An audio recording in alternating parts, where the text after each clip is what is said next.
नमस्कार, legal form में आप सबका स्वागत है। आज हम बात करेंगे फाइनेंशियल अकाउंटिंग विथ एडजस्टमेंट की। सबसे पहले हम बात कर लें कि एक्चुअली में एडजस्टमेंट होते क्या हैं। तो आपको मैं बता दूं, जो एडजस्टमेंट होते हैं वो हमेशा ट्रायल बैलेंस के नीचे मिलते हैं और एडजस्टमेंट में ये देखा जाता है कि ये जो एडजस्टमेंट है ये पहले से रिकॉर्डेड नहीं है। इसके बारे में हमें जो जानकारी मिलती है वो ट्रायल बैलेंस बनाने के बाद मिलती है और ट्रायल बैलेंस हम 31 मार्च को बनाते हैं या अकाउंटिंग ईयर में बनाते हैं। तो एडजस्टमेंट के जो ट्रांजेक्शन होते हैं उनको हम दो बार लिखते हैं, एक बार ट्रेडिंग पीएल में आता है और दूसरी बार वो बैलेंस शीट में आता है। बहुत सारे एडजस्टमेंट हैं जिसके बारे में हम डिस्कशन करेंगे। कुछ इंपॉर्टेंट एडजस्टमेंट हैं जिनके बारे में हम इस क्लास में डिस्कस करने वाले हैं।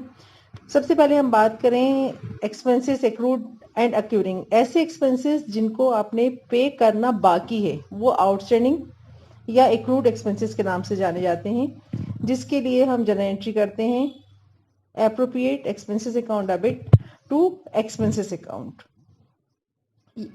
या टू एक्सपेंसेस अकाउंट, यानी कि आउटस्टैंडिंग एक्सपेंसेस। आउटस्टैंडिंग हमेशा लायबिलिटी होता है, इसलिए हम उसको क्रेडिट करते हैं। एक है इनकम एक्रूड एंड एक्वायरिंग। ऐसी इनकम जो आपने एक्यूर कर ली है लेकिन आपको एक्चुअल में रिसीव नहीं हुई है, तो वो प्रॉफिट एंड लॉस के क्रेडिट साइड में आएगी और जो भी इनकम होती है उसमें उस इनकम को हम जोड़कर दिखाते हैं। ये बैलेंस शीट में एसेट साइड में दिखाई जाती है।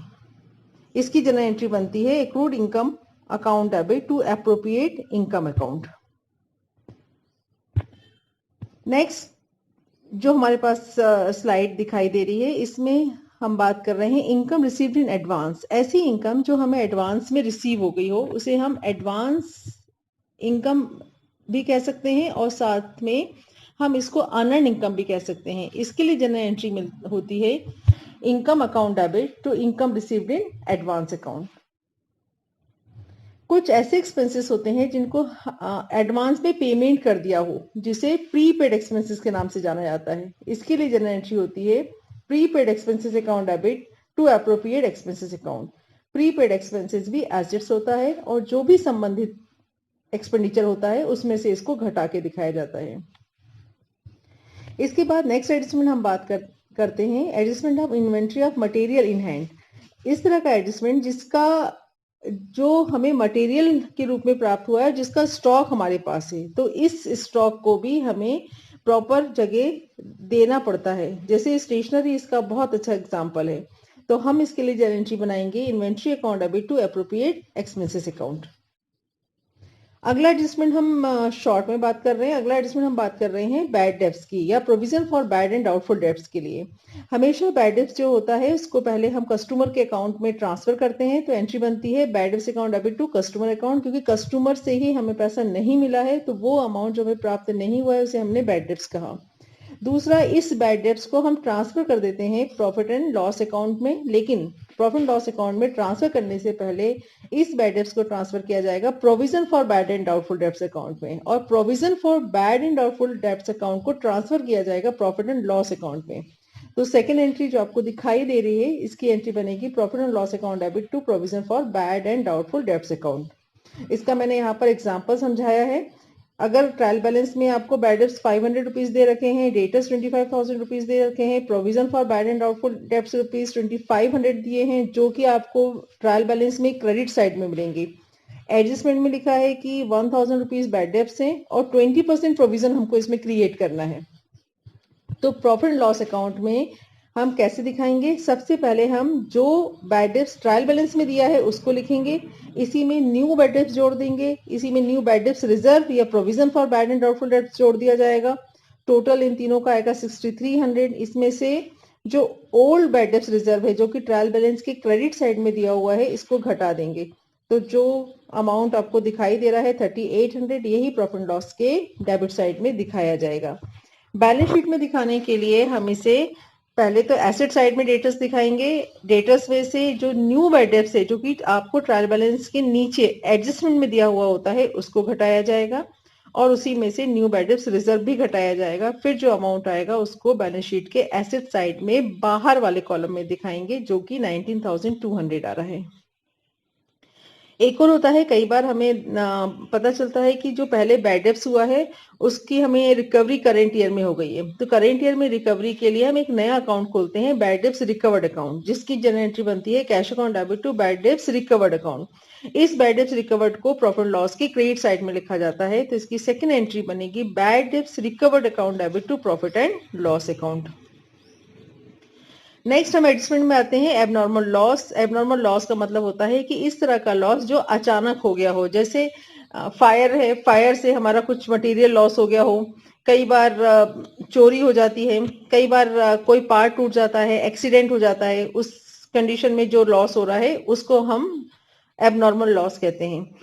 तो इसकी जो जनरल एंट्री होती है, इसकी जनरल एंट्री ट्रेडिंग अकाउंट के क्रेडिट में भी कर सकते हैं और इसको हम परचेस में से माइनस करके भी दिखा सकते हैं। तो इसकी एंट्री बनेगी loss by fire account debit to purchase account या टू ट्रेडिंग अकाउंट। अगर यही चोरी हुआ है तो लॉस बाय फायर की जगह लॉस बाय थेफ्ट लिख देंगे। अगर इंश्योरेंस हमने करा रखा है और इंश्योरेंस कंपनी कुछ हमको पैसा देती है, तो जो रिकवरी इंश्योरेंस कंपनी से होती है वो हम इंश्योरेंस कंपनी के नाम से एंट्री कर देते हैं। तो इसकी जो सेकेंड एंट्री, अगर इंश्योरेंस भी हमने किया है और कुछ अमाउंट अगर हमें इंश्योरेंस से मिल रहा है, तो जनरल एंट्री बनेगी insurance company account debit profit and loss account debit to loss by fire account. और जब इंश्योरेंस कंपनी एक्चुअल में कैश पेमेंट कर देगी, यानी कि हमको कैश रिसीव हो जाएगा, तो तीसरी एंट्री बन जाएगी cash account debit to insurance company account. इस तरीके से हम इसकी 3 एंट्रीज में अपना काम खत्म करते हैं। एक और है goods Saint on approval basis. कई बार हम गुड्स को अप्रूवल बेसिस पर सेंड करते हैं, तो इसके लिए जनरल एंट्री बनेगी inventory with customer account debit to trading account, क्योंकि अभी ये सेल नहीं हुआ है। जब ये एक्चुअल में सेल हो जाएगा तो सेल्स में इंक्लूड हो जाएगा, और जब तक ये सेल नहीं होता तब तक ये अमाउंट हम इन्वेंट्री विद कस्टमर के नाम से इसको मेंशन करते हैं, जो कि ट्रेडिंग अकाउंट के क्रेडिट में आता है। आपके सामने एंट्री लिखी हुई है inventory with customer account debit to trading account. Next adjustment है goods use other than sale. कुछ गुड्स ऐसा यूज कर रहे हैं जो हम सेल नहीं कर रहे, लेकिन हम उसकी किस किस तरीके की ट्रांजेक्शन कर सकते हैं। वो ट्रांजेक्शन हो सकता है कि प्रोपराइटर ने अपने पर्सनल यूज के लिए निकाला हो, तो जनरल एंट्री बनेगी drawings account debit to purchase account. अगर प्रोपराइटर ने उसको एज ए डोनेशन डिस्ट्रीब्यूट कर दिया हो, तो एंट्री बनेगी donation account debit to purchase account. अगर उसने सैंपल के रूप में डिस्ट्रीब्यूट किया है, तो फ्री सैंपल्स या advertisement account debit to purchase account. और अगर उसने इसको बिजनेस के कंस्ट्रक्शन, बिल्डिंग कंस्ट्रक्शन के लिए मटेरियल यूज कर लिया है, तो एंट्री बन जाएगी building account debit to purchase या ट्रेडिंग अकाउंट। नेक्स्ट है सेल्स टैक्स की। सेल टैक्स जो होता है वो कस्टमर को पे करना होता है, तो इसलिए इसके लिए हम जो एंट्री बनाते हैं वो एंट्री बनेगी cash account debit trade receivable account debit to sales account. और इस सेल टैक्स को हमें पे करना होता है सेल टैक्स ऑफिस में, तो इसलिए एक एंट्री और कंप्लीट एंट्री इसकी बनेगी cash account debit to sales account to sales tax payable account.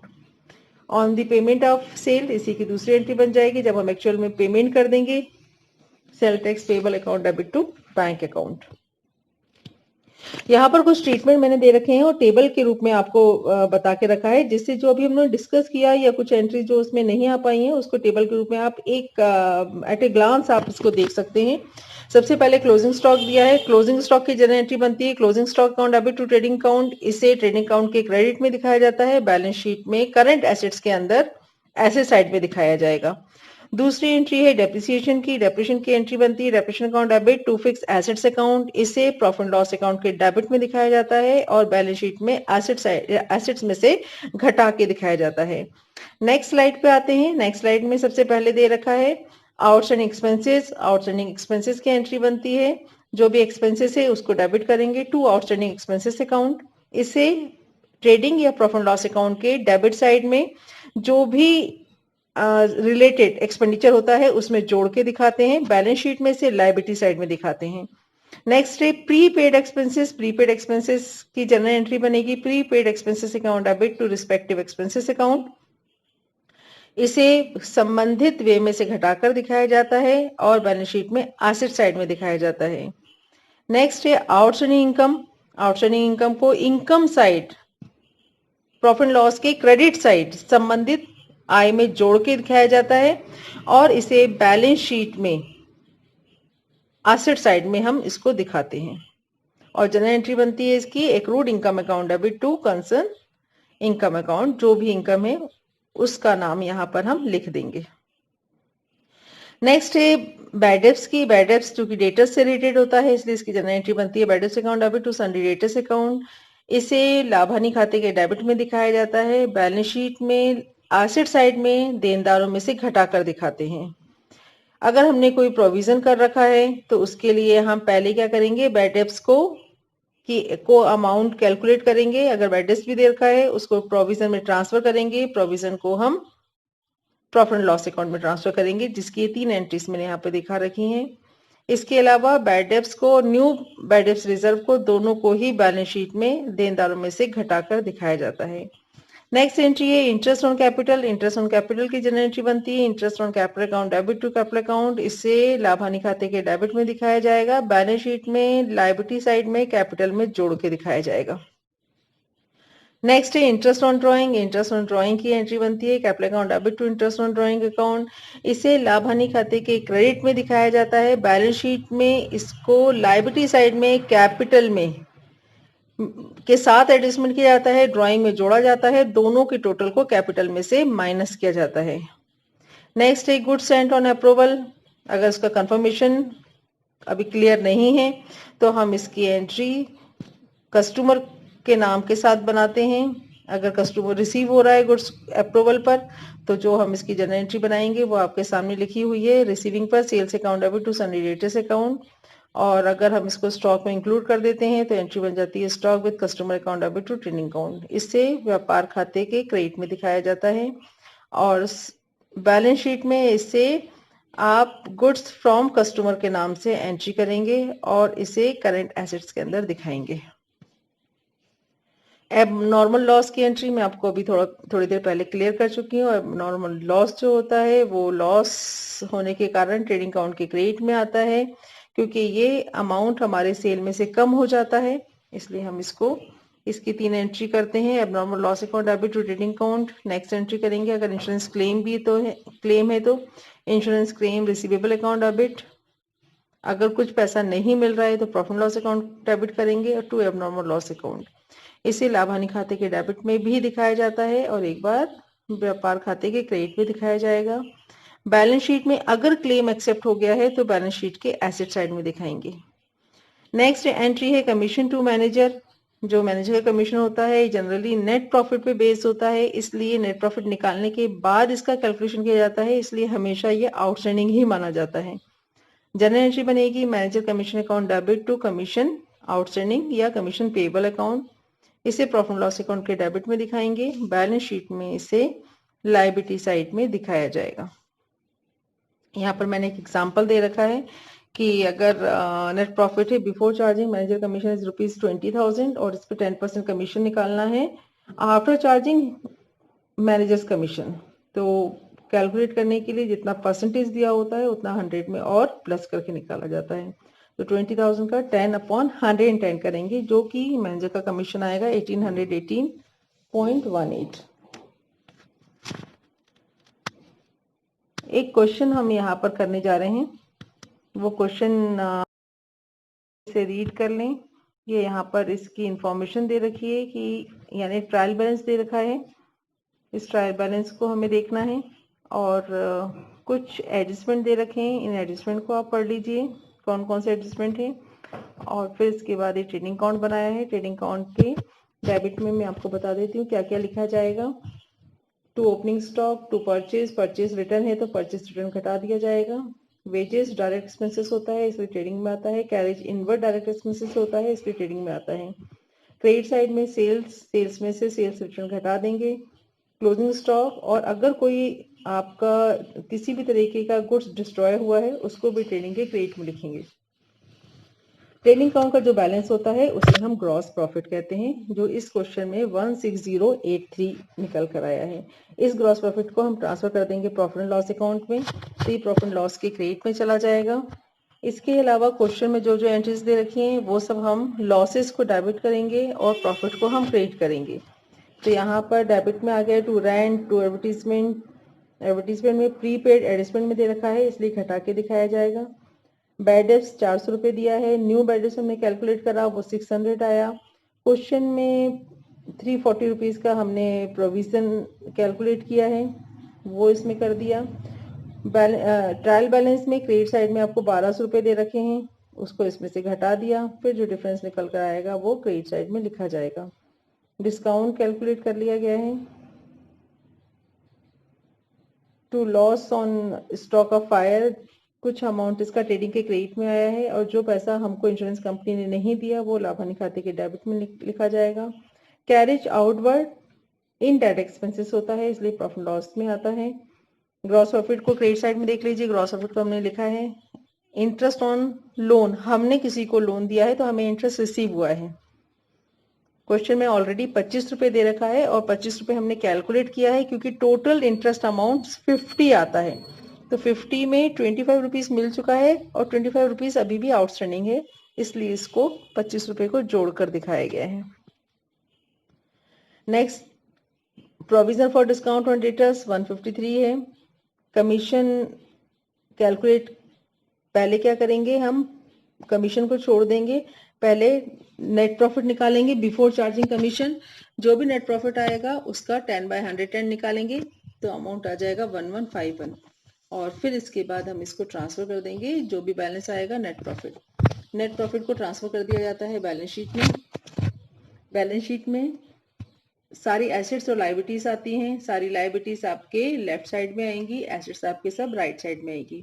तो पहले हम लेफ्ट साइड लायबिलिटी साइड में देख लें। एडजस्टमेंट में आउटस्टैंडिंग रेंट दे रखा है, वो हम लिखेंगे। कमीशन मैनेजर को जो पेबल है वो आउटस्टैंडिंग होता है 1151। क्रेडिटर्स दे रखे हैं, कैपिटल में सारे एडजस्टमेंट करेंगे, नेट प्रॉफिट भी जोड़ेंगे, और इसमें से ड्राइंग हम घटा देंगे। अगर इंटरेस्ट ऑन कैपिटल क्वेश्चन में दिया होता तो इंटरेस्ट ऑन कैपिटल भी हम इसमें जोड़कर लिखते। आस्ते साइड में cash deposited with Gupta, loan to Ashok दे रखा है 1025 रुपीज इंटरेस्ट के और मिलने हैं, उसको हम जोड़ के दिखाएंगे। इंश्योरेंस कंपनी ने लॉस बाय फायर के 950 रुपीज एक्सेप्ट किए हैं, वो एसेट साइड में मिलेंगे। डेटर्स 4000 के दे रखे हैं। एडजस्टमेंट में जो प्रोविजन दे रखा है बैड डेब्ट्स का वो 600 है, और न्यू प्रोविजन क्रिएट करना है 340। इसके साथ ही साथ हमने डिस्काउंट भी दे रखा है, तो इन सबको एडजस्ट करने के बाद जो अमाउंट आएगी वो बाहर वाले कॉलम में दिखाया जाएगा 2907। क्लोजिंग स्टॉक लिख दिया। प्रीपेड एडजस्टमेंट दे रखा है, प्रीपेड एडजस्टमेंट लिखेंगे। पेटेंट और पैटर्न ये भी एसेट्स होती है, इसलिए इसको भी एसेट साइड में लिखा है, और लास्ट हम गुडविल को इसमें लिखेंगे। तो इस तरीके से हमारा क्वेश्चन पूरा होता है। इस क्वेश्चन में आपको जो भी कोई भी एंट्री आपको समझ में नहीं आती है तो आप कमेंट्स में डाल दीजिए, उसको उस कमेंट्स को देखकर मैं आपके जो भी डाउट्स होंगे वो क्लियर कर दूंगी। ओके, तो इस क्वेश्चन को आप देखिए और पढ़िए। कोई भी प्रॉब्लम हो तो आप कमेंट्स में डालिए, उस आपके प्रॉब्लम का सोल्यूशन आपको जरूर मिलेगा। Thank you.